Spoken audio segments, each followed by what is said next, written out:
not a game, it's a rich thing. Hey y'all, this is Tasha. We are back with another video. Thank you so much for stopping into my channel tonight for us to chat about Married at First Sight. If you are new here, welcome. Hit the subscribe button below. If you are not new, y'all know, drop down in the comments because I'm going to be down there with y'all and we're going to be chatting it up, okay? Because this episode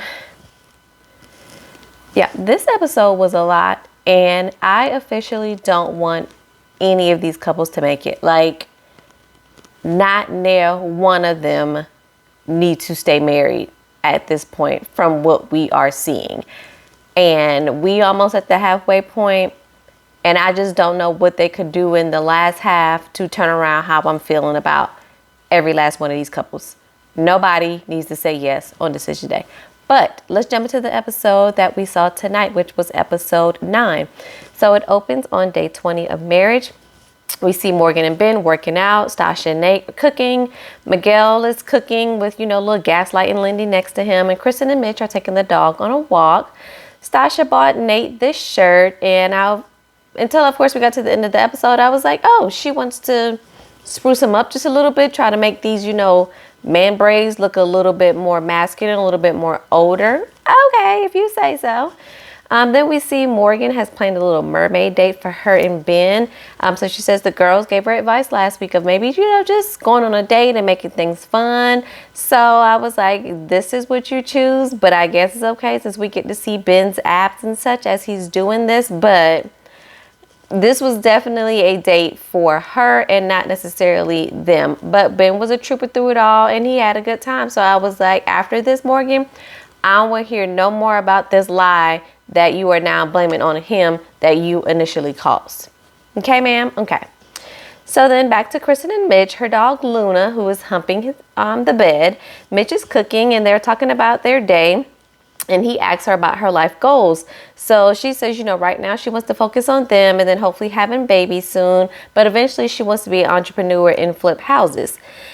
As she's talking about this, Mitch is being extra as he's cooking with these spices and things and is looking completely uninterested in what she's actually saying. And again, it's getting under my skin with what Mitch is doing. So we then see all the couples get a special delivery of a card and then a bottle of champagne. So basically the card lets them know the experts will be meeting with them soon. And right now they want to give them some deeper topics to discuss between the two of them.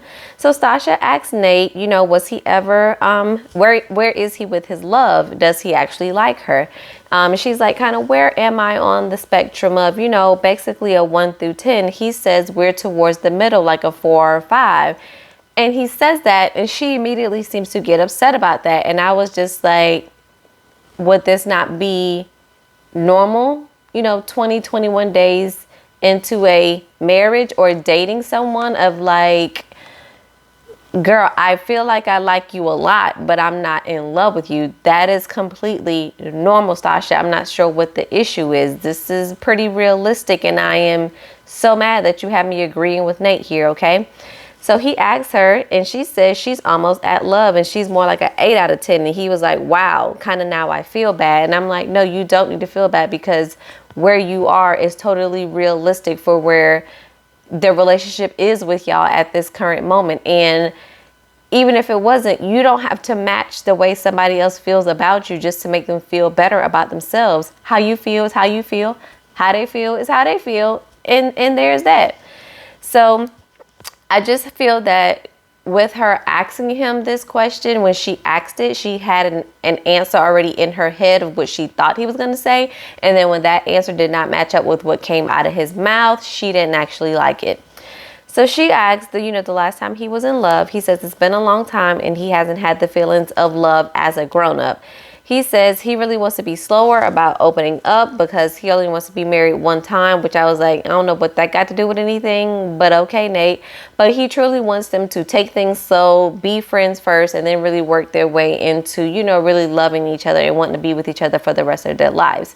She says, I'm not putting them on a timeline because it's not like, I'm going to say no on decision day if you don't tell me, but then I kind of am putting you on a timeline, but then I'm kind of not. And I was like, Sasha, you not making no sense. Like, with men, I'm finding you have to be very clear with what you're trying to say to them. They don't do well reading in the gray area or in between the lines. It needs to be very black and white for them to understand and follow what you are saying. And this right here with what you saying, girl, don't make no sense, okay? So Kristen and Mitch didn't talk about love, and she asked him if he's ever been in love before. He says he doesn't know if he has. And I'm like, how are you 40 and you don't know if you've ever been in love before? Mitch, grow up. He tells her that his parents divorced and it was not on good terms, which caused him to really not think about marriage for a very long time. She asks if he thinks married life is better than single life, and they both agree that married life is better. It's only been 3 weeks, folks. He thinks they both have the character to really make this marriage work and do it right. And she says when she thinks about her idea of marriage, they aren't far from it. And every time Kristen says anything like this about their marriage, I am totally bamboozled, y'all. I am confusion. I just don't know what to think, because I'm like, where is this marriage so great? What part am I completely... Is there an episode that's coming on in between every Wednesday show that I am just completely missing out on? Because I don't see it, and I don't see it in these episodes that we be watching, y'all. But she tells him basically to please not be as playful when she is really being serious, as she was in the conversation earlier about her wanting to be an entrepreneur, and him kind of just brushing it off, because y'all know that's really not his first time doing it. He did that, I believe that was last week, when she was telling him about, her being engaged before, and then they still kind of went on the trip because everything is paid for, and he was like, well, that was weird. Nobody asked you that. She was opening up to you, Mitch. Nobody asked you if it was weird or not. So he says he starts to think of living a life of luxury may go against what he stands for when it comes to policies and things. And I just wanted to say, Mitch, shut up. Shut up. If pastors don't feel bad for, living in mansions and having Bentleys and stuff, I think you'll be fine, making policies and such, and, living in a comfortable house. I think you'll be fine. So Alexis and Justin getting their hookah on in their apartment. Newton looks to be doing a whole lot better now. Justin said he thought he was in love before, but he wasn't, and shares that he lost his virginity at 20 years old. And she's like, late bloomer. That's all Alexis need. Now she's going to be telling everybody he didn't lose his virginity till he was 20 years old, like she was telling everybody about him being celibate. Okay? He says that really she dogged him because he was really a yes man in that relationship and did everything that that partner wanted him to do. And he has a bit of a habit of trying to people please to receive their love. She then asks him if receiving his love as a child was one-sided for him. And he says yes, because his dad, he really felt like he was trying to please his dad in order to receive the love from his dad that he needs. He asks her how much she loves him at the moment, and she says, or if she can tell him that, and she says no, because that makes her feel uncomfortable. And then we flash back to last week when the whole candy store debacle, and she says she really felt lonely at that time, and she really wants to feel and open. They went on the honeymoon to come back, because then she felt really secure. And right now she does not feel that same way with him. And he says he has some work to do to make her feel secure again, and he is willing to work on that. So back over to Sasha and Nate. She is still pressing this issue while she's washing dishes, talking about love. And I just want to shake her and be like, Sasha, girl, let it go, okay? Let it go. You pressing the gas too hard for where y'all are right now. But let's just move on. She says that a goal of marriage is love. And she's like, and that needs to be measurable, right? And I'm like, no. Love is not like an ingredient in a recipe. You don't need, 1 tablespoon today. Next week you want 1/4 of the cup. The next weekend you want 1/3 of a cup. That's not how love is. Love just happens. And the more you try to press this issue, the farther away you are going to remove yourself from that actual feeling, girl. She then reflects back on Pastor Cal's conversation with them and asks if basically if he is making a choice to love her. And he says that I am committed to our relationship. If I wasn't, I would basically be a 0 out of 10. But I do like you, and I'm making a commitment for us to work on this and be in this thing. She keeps pressing the issue about him loving her. And y'all, at this moment, the daddy issues that she has are the brightest light. Like, they are on high beam driving down a pitch dark road. Like, it is just, it's hard to even watch how hard it feels like she is trying to get her love because she missed that love from her father and the connection that she just didn't have there. Like, girl, you need to go to therapy. I feel like I say that every episode about somebody, but all these people need therapy. He says that he feels like she was trying to manipulate him.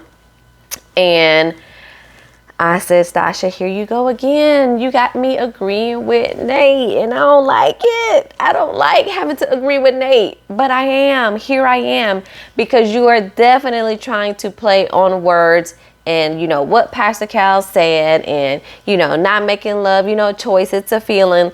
Like, you really trying to do whatever you can to manipulate this man to say, I love you, when again, it has only been 3 weeks. Stasha, you tap dancing on my last nerve, girl, okay? Oh God, I just really want so badly for all these people to do individual therapy prior to them saying, yes, you would be a great candidate for getting married at first sight. No, let's do some individual therapy first, and then we will decide if you are a good candidate for this show. But y'all, I digress, because we know this show is all about the entertainment. It's not really about making marriages that last forever endeavors. So let's move on. We are now at day 21 of marriage. Miguel is meeting with his friend, and he asks if he can share a real moment with him. And he says during the housewarming, Lindy got really emotional about the whole last name, you know, insurance issue that was the issue last week. And the friend says that really turned him off from her. Miguel says, I really felt the same way, and I started questioning who I was married to. His friend asks if it's a little bit of a Jekyll and Hyde situation, and says that he's kind of just waiting for the other shoe to drop, and is wondering if they will get past these things and grow from it. His friend asks basically if he's turned off his red flag detector, because, you know, he's like, everything seems great, but in his mind, he's like, what she's doing is red flags, and I'm just not sure how you are not seeing it. So is the detector completely off, Miguel? Is that what's happening? Miguel says, you know, he doesn't think it's completely off. I don't necessarily think it is off, but I do think Miguel is sparing her feelings. I think ever since he saw even that mini episode of her spiraling out of control because she couldn't even find a particular pair of pajamas the night of the wedding, that he has probably not given 100% of how he feels every time, because he knows she is only a millisecond away from having a breakdown at any moment of the day. So he spares her feelings a bit. Just my opinion. So Kristen and Mitch, they then go to karaoke, and y'all know Maths is not playing for this copyrighted music, so we got to hear the music they have dubbed over on top of whatever they're doing for karaoke. But we see that Kristen is getting down. She got a little bit of moves. We see that Mitch is rapping. I guess that's what you call it. He was trying to stay on beat and do a little freestyle. Whatever, child. But, you know, she said she was surprised that he was so much fun. I said, ooh, the shade, Kristen, the shade. But he talks to her again about how, you know, his reaction, how he reacted half-heartedly to her saying she wanted to flip homes. And he says he reacted that way because there's so many families who want a home but can't afford it. And it seems that flipping homes is a little bit predatory. He says he really doesn't think society teaches us that really that practice is kind of unethical. And I'm like, Mitch, you're going a little bit too far left, okay? Just reel yourself back in a little bit. But this is Mitch, so you know where this is going. I'm like, flipping houses and actually gentrifying complete neighborhoods are two different things, Mitch. So Kristen, she's still being uber patient with him, like more patient than I would have been, because I would have told him he can kiss my ass and I would have walked out of that karaoke lounge or whatever. But anyway, he keeps pushing the issue. He continues to go farther left with how he feels. And I don't see at this point how she was putting up with this, because I really could not live with somebody that acts the way that Mitch acts. Like, it's even hard for him to see other people's viewpoints. Like, he thinks the way he thinks is the right thing, and basically the rest of us out here is stupid if we don't think the same way. So he tells us that it begins to feel like she's being inauthentic. And she's like, I don't appreciate you kind of saying that. There are really true injustices out here in the world. And kind of you talking about flipping houses. And then she asks if he's basically gaslighting her. And I'm like, maybe not all the way gaslighting, but he definitely got the match in his hand ready to blow it up. Okay, that's how I feel. We are now day 22 of marriage, so back with Morgan and Ben. They're talking about love as well. She asks if he's ever been in love, and he says no. She says she has her last relationship. She was in love. It was kind of the right person at the wrong time. Ben says that he thinks that he was maybe in love. I believe it was in college. But at the time he was with this person, he experienced a lot of death and other things that happened in his family. And he says because he had so much to deal with, he basically got distant, and he thinks that is the one that got away. And I was like, I don't know how to feel about both of y'all saying, one saying they feel like the ex was the one that got away. The other said it was the right person at the wrong time. Maybe y'all should just revisit those people because y'all ain't gonna make it together. Okay, just my thought. He said that, when they talked on the honeymoon, he's had time to reflect, and he's realizing that basically all that he was kind of asking her about, her dad and families and everything, that was really more of his insecurities that he projected onto her because of really all the expectations surrounding his culture of, being an engineer, being a doctor, being a lawyer, really wanted their children to be really successful. He says he really never got the satisfaction from his dad, and now realizes that he has daddy issues as well, and she isn't the only one. So he apologizes to her yet again. Morgan, if you don't drop this issue that happened on the honeymoon, at this point, this just ain't gonna work. And you deserve whatever smoke he got coming for you after that. He says he's still trying to figure out how to basically confirm within himself that he is enough. We see a bit of a breakthrough happen with the two of them, but I think it was more so because Ben kind of basically took himself off of the pedestal that I feel like Morgan felt like he was on, as far as maybe him of her thinking that he's a little bit better than her. But ultimately, I feel like they're in the friend zone. I really don't see anything romantic happening with the two of them. Is it just me? I'm just not feeling it between the two of them. We then see Nate and Sasha. They're with a chef getting some cooking lessons. So she reflects back on their discussion from the other night. And she really hopes it doesn't become a reoccurring problem because, she told herself, getting married now, she would not run away from her problems. She would run towards her problems. And, really just feel like hopefully we can get past it. So they cook. They then sit down and eat and discuss the disagreement again. And she tells him, well, you kind of started elevating, and I know if I started elevating, then you would, and we just would kind of keep going back and forth. And I was like, well, Sasha, you kind of caused it because you kept pressing the issue about love. Like, you really want this man to either say I love you or to really say he was at like an 8 or a 9 with loving you, like you said that that you were with him. And that's just not what it is right now. He said he didn't felt like she was playing games, and she said she felt like her character was being attacked when she said that he felt like she was being manipulating to him. And I'm like, again, you kind of were, girl, so it is what it is at this point.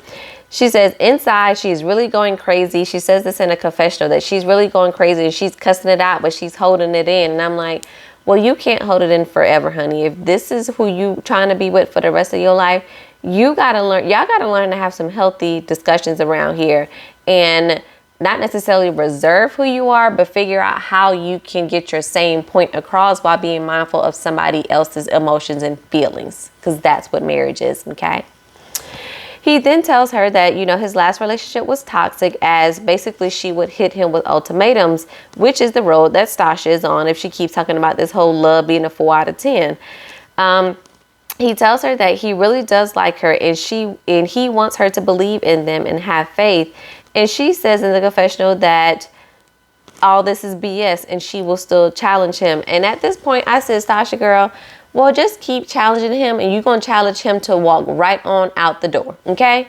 That it is what it is. I'm not the biggest fan of Nate, but right now you are chasing him right out the door. So if that's what you want, keep pushing, girl. Day 23 of marriage, we see Mitch and Kristen go to the beach to clean up as she tries to do something that he likes to do. The resilience that Kristen had to keep bouncing back every time this man is an asshole to her, I strive to be that one day when I grow up, because I ain't there yet, okay? They talk about the karaoke night, and she doesn't know why things took such a harsh turn, and she doesn't really want him to make generalizations about her and basically make a joke about her life's dream. She says she doesn't want her partner to be ungrateful for her, and then she will end up resenting him for that. And she just says, basically, I just want you to appreciate me. She says, I want you to see the value that I have overall, not just basically when, you know, we're doing things like this, and we're on good terms. She says, well, I feel like deep down inside, Mitch still don't really like her.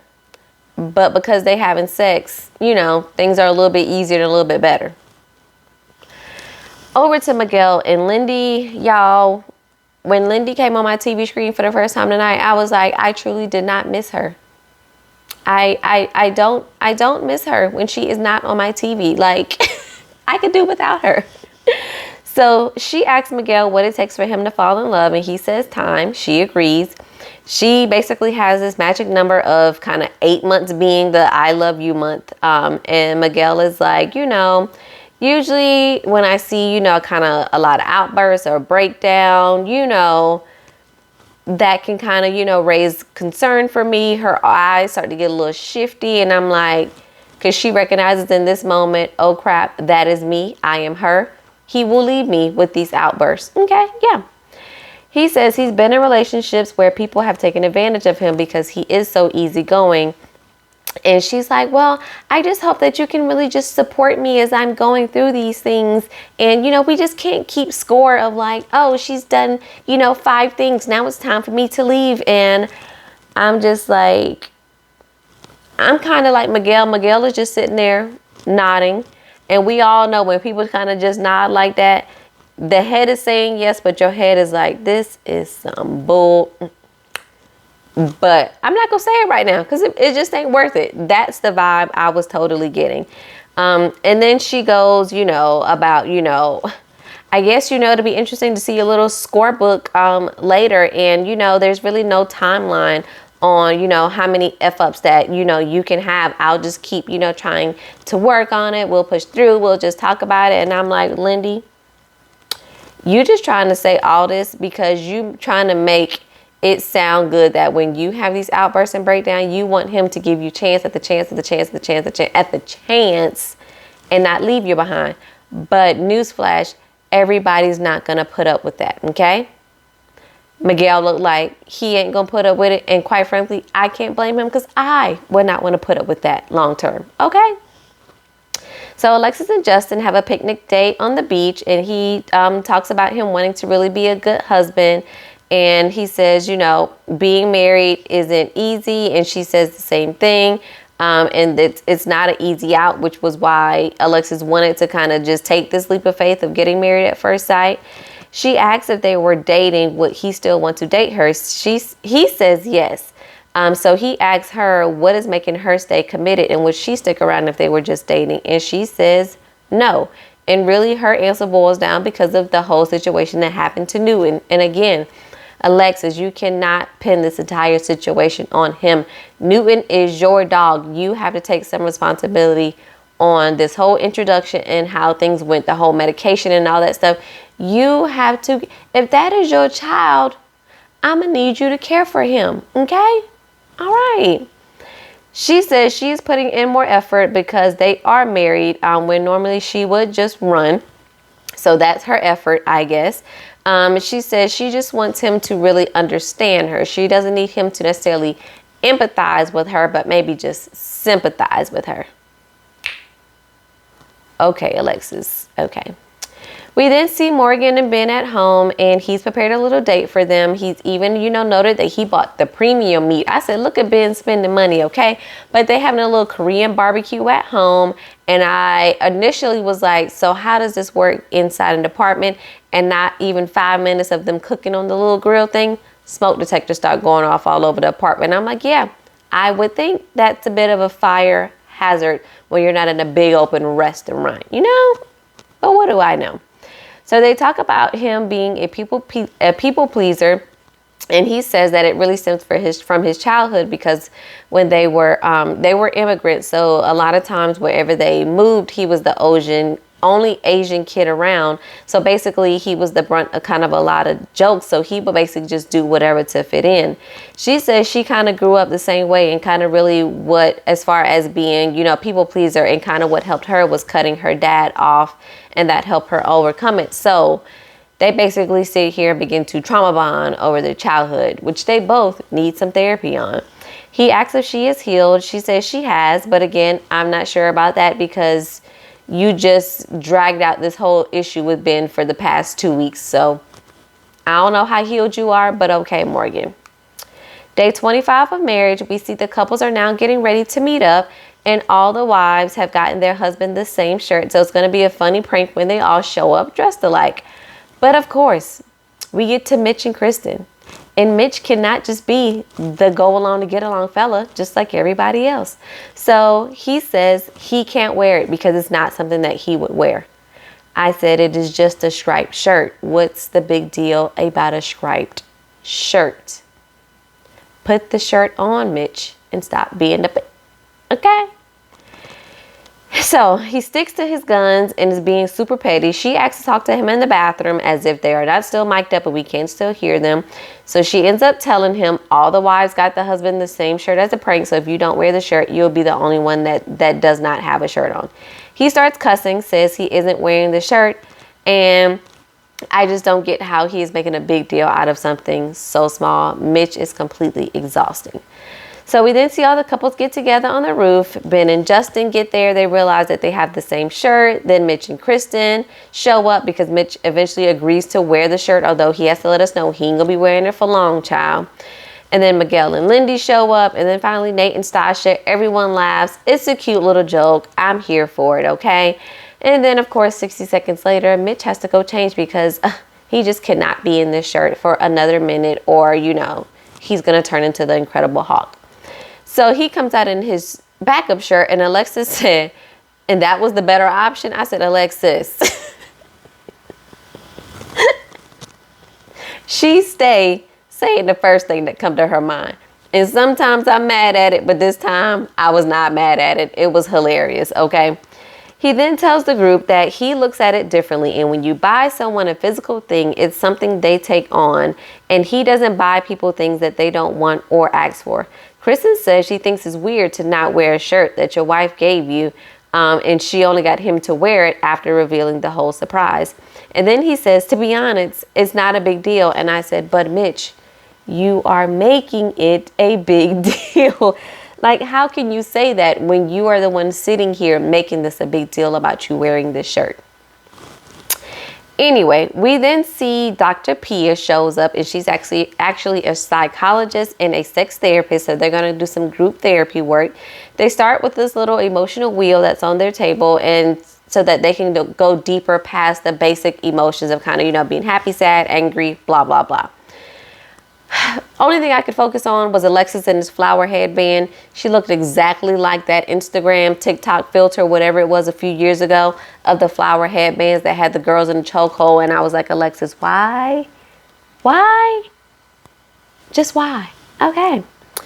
Justin says, when he's asked kind of where they are, he says that, things are good, but in this moment of where he is in his life, he really knows how to protect himself and not how to bring his past trauma into his current relationships.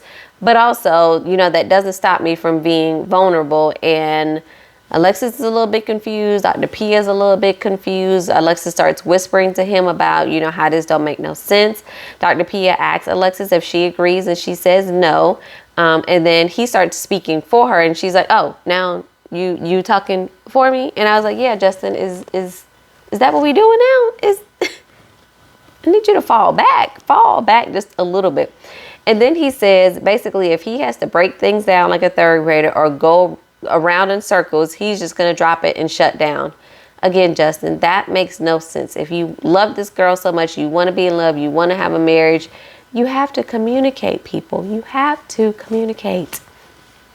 She says she respects what he says, and it's really about understanding him because she needs to know how he will really carry on in different situations. Help me, help you, help us. Okay?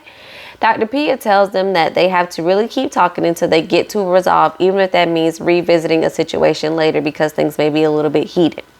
They switch over to Kristen and Mitch, and she says basically she's living more in the surprise era because even with Shirtgate 2022, he just has an issue with that because he doesn't want other people to decide what he does or what he wears is what he says. And the minute he says that, I'm like, Mitch, that is so funny because as an environmentalist, you are totally trying to control what other people do, but yet you don't want the same thing being done to you.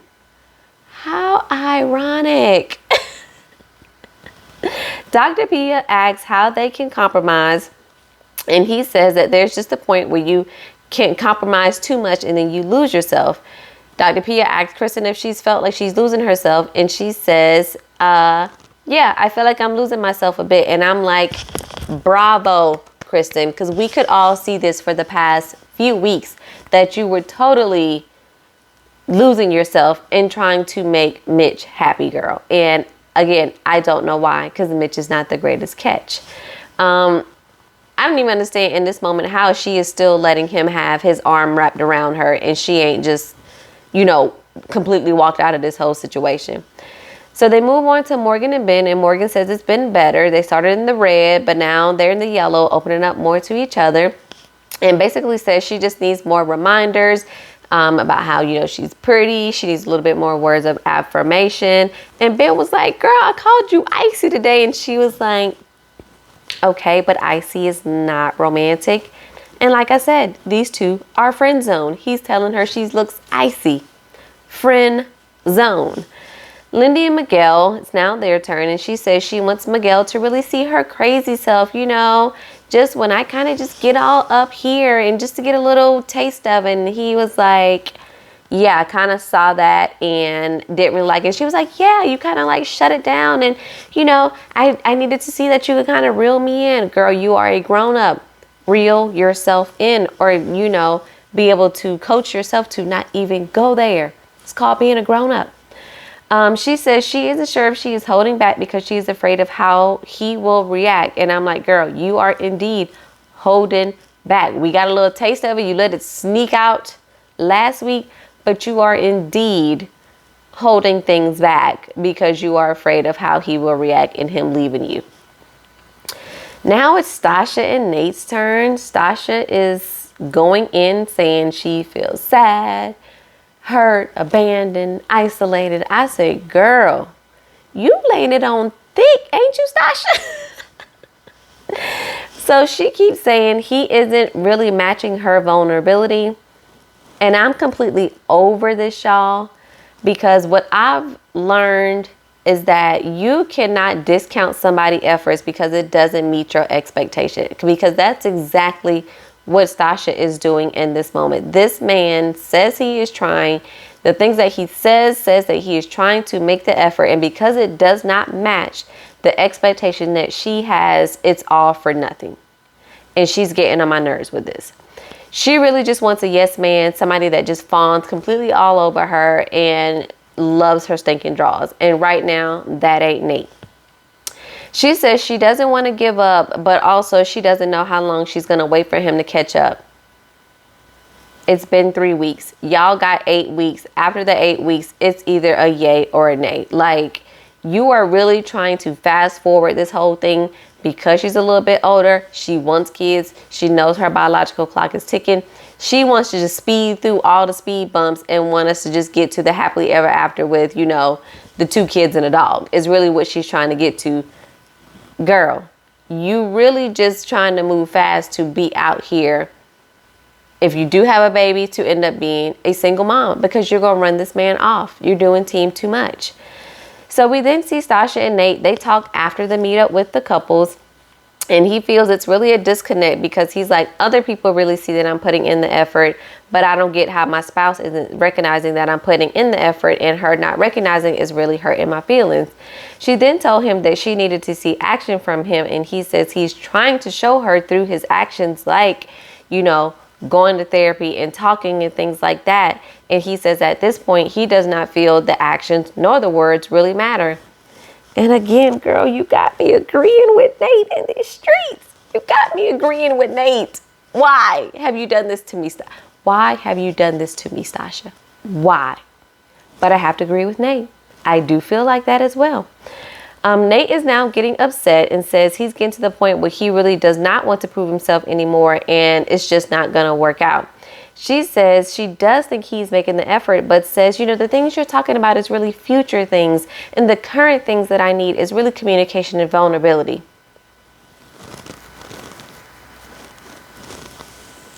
How is therapy a thing that's so far in the future when this man says he's going to go to therapy? It takes a little bit to, you know, find a therapist, make an appointment, you know, have maybe a few sessions, see if y'all link up and y'all match up and that's the right therapist for you. Like, how fast do you expect this to work, Sasha? Just how fast? She says that she isn't saying that it's not enough, but Nate says that's how it's coming off. And I immediately said as well, but that's how it is coming off, as if what he's doing is not enough.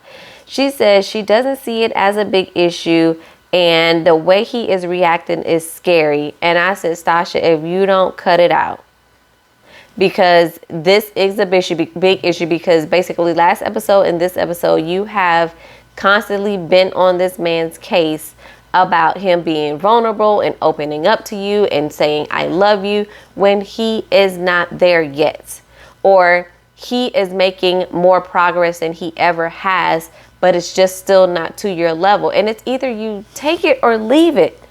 But all this extra pressure you're putting on really for no reason when you're only 3 weeks in, girl,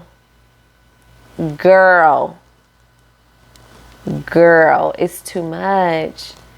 It is too much. Oh my gosh. Like, he starts to tell her that at this point, he feels like it is a you problem and not a him problem. And Nate, you're spot on. You are spot on. We then see, as the episode is wrapping up, child, these night vision cameras be catching all the tea these last couple seasons, okay? Because we then see a whole Ben and Morgan situation where Morgan is telling Ben that Alexis has told her everything, and basically says that Ben is going behind her back and telling people lies about her. With these two, I don't know who to believe. I really don't know, because Morgan blows up the most minor situation. Who knows what Alexis told her? Who knows if Alexis put 20 on 10? Who knows if Justin put 20 on 10 when he passed the message back along to her? Who knows if this is something, you know, from the honeymoon that is just now resurfacing yet again, and it's making her upset again? Like, I don't know. We'll have to see how this play out next week, y'all.